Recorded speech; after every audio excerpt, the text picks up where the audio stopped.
ಹಿಜಾಬ್ ಅದು ವಾಪಸ್ ತಗೊಂಡ್ಬಿಡ್ತೀವಿ. ಈಗೇನು ಹಿಜಾಬ್ ಇಲ್ಲ, ಈಗ ಹಿಜಾಬ್ ಹಿಜಾಬ್ ಹಾಕೊಂಡು ಹೋಗ್ಬೋದು ಈಗ. ಗೊತ್ತಾಯ್ತಾ? ಆದೇಶ ವಾಪಸ್ ತಗೊಳ್ಳಿ ಅಂತ ಹೇಳಿದ್ದೀನಿ ನಾನು. ಈಗ ಡ್ರೆಸ್ ಹಾಕೊಳ್ಳೋದು, ಊಟ ಮಾಡೋದು ನಿಮ್ಗೆ ಸೇರಿದ್ದು. ನಾನು ಯಾಕೆ ನಿನ್ಗೆ ಅಡ್ಡಿಪಡಿಸ್ಲಿ? ನೀವು ಯಾವ ಡ್ರೆಸ್ ಹಾಕತ್ತೀಯ ಹಾಕೊಳ್ಳಪ್ಪ, ನೀವು ಯಾವ ಊಟ ಮಾಡ್ತೀಯ ಮಾಡು, ನನಗೆ ಯಾಕೆ? ನಾನು ಊಟ ಮಾಡೋದು ನಾ ಮಾಡ್ತೀನಿ, ನೀವು ಊಟ ಮಾಡೋದು ನೀವು ಮಾಡ್ತೀಯ, ಅದು ನಿಮ್ಮ ಹಕ್ಕು, ನನ್ನ ವೆರಿ ಸಿಂಪಲ್, ವೆರಿ ಸಿಂಪಲ್. ನಾನು ಧೋತಿ ಮತ್ತೆ ಜುಬ್ಬ ಹಾಕತ್ತೀನಿ, ನೀನ್ ಪ್ಯಾಂಟು ಶರ್ಟ್ ಹಾಕಿದ್ರೆ ಹಾಕೋ ನೀನು.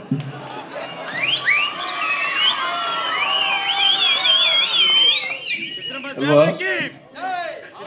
ತಪ್ಪೇನಿದೆ ಇದರಲ್ಲಿ? ತಪ್ಪೇನಿದೆ? ಅದಕ್ಕೆ ಓಟ್ಗೋಸ್ಕರ ರಾಜಕೀಯ ಮಾಡಬಾರ್ದು, ಓಟ್ಗೋಸ್ಕರ ರಾಜಕೀಯ ಮಾಡಬಾರ್ದು. ನಾವು ಓಟ್ಗೋಸ್ಕರ ರಾಜಕೀಯ ಮಾಡಲ್ಲ. ಈ ಸಮಾಜದಲ್ಲಿರ್ತಕ್ಕಂಥ ಬಡವರು, ದಲಿತರು, ಹಿಂದುಳಿದವರು, ಅಲ್ಪಸಂಖ್ಯಾತರು ಅವ್ರಿಗೆ ನ್ಯಾಯ ಕೊಡ್ಲಿಕ್ಕೋಸ್ಕರವಾಗಿ ನಮ್ಮ ಸರ್ಕಾರ ಕೆಲಸ ಮಾಡ್ತದೆ.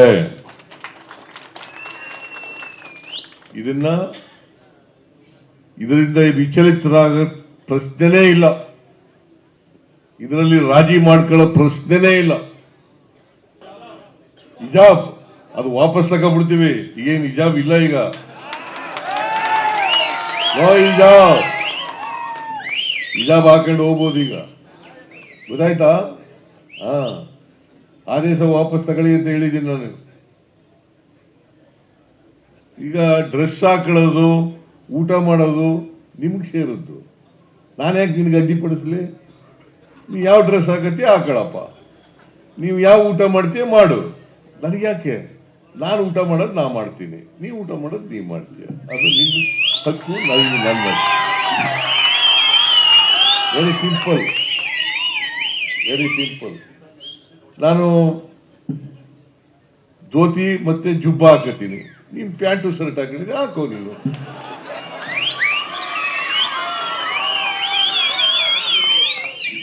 ಅಲ್ವಾ? ತಪ್ಪೇನಿದೆ ಇದರಲ್ಲಿ? ತಪ್ಪೇನಿದೆ? ಅದಕ್ಕೆ ಓಟ್ಗೋಸ್ಕರ ರಾಜಕೀಯ ಮಾಡಬಾರ್ದು, ಓಟ್ಗೋಸ್ಕರ ರಾಜಕೀಯ ಮಾಡಬಾರ್ದು. ನಾವು ಓಟ್ಗೋಸ್ಕರ ರಾಜಕೀಯ ಮಾಡಲ್ಲ. ಈ ಸಮಾಜದಲ್ಲಿರ್ತಕ್ಕಂಥ ಬಡವರು, ದಲಿತರು, ಹಿಂದುಳಿದವರು, ಅಲ್ಪಸಂಖ್ಯಾತರು ಅವ್ರಿಗೆ ನ್ಯಾಯ ಕೊಡ್ಲಿಕ್ಕೋಸ್ಕರವಾಗಿ ನಮ್ಮ ಸರ್ಕಾರ ಕೆಲಸ ಮಾಡ್ತದೆ.